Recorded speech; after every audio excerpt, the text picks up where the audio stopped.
My name is Amber Cover and this is Sly. He's a 28-year-old thoroughbred. He has something called lymphingitis in his hind right leg. As you can see, it basically just looks like a huge swelling all the way from the bottom of his leg, and it can reach all the way to the top when it flares up really bad. Lymphingitis is basically just damage to the lymph system, and that affects the way that they fight off infections.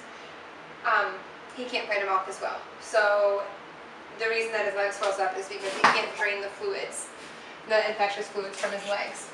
So some non-medical treatments that you can do for that is, especially in the heat, you definitely want to cold hose it a lot, especially when it gets this hot, because it tends to swell up more in the heat. Another thing that we do for Sly is we outdoor board him, because if he's kept in a stall for an extended period of time, it gets really bad because circulation helps keep the swelling down. So it gets better in the winter and when he's outdoor boarded because it's cold and he's moving around a lot outside. So that's kind of the best case scenario for him. He also needs to be worked a lot. It doesn't need to be hard work, but he needs to be ridden often in order to keep the circulation moving, because that's really good for him.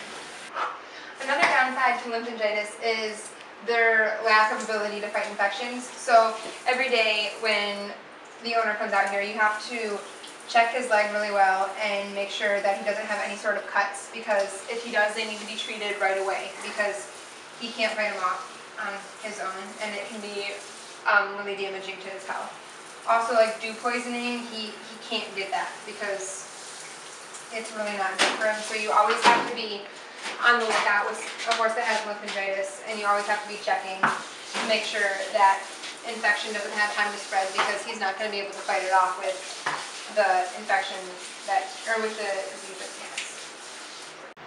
There are also many different supplement treatments that can help Sly in taking the inflammation down. If you do a combination between penicillin and gentamicin when he has a huge flare-up, that is fast-acting and it can help take the swelling and inflammation down immediately. Anything with omega-3 in it is an inflammation preventer, and that helps out a lot. We used to put flaxseed in his grain, and that's a really good supplement that can help reduce swelling as well.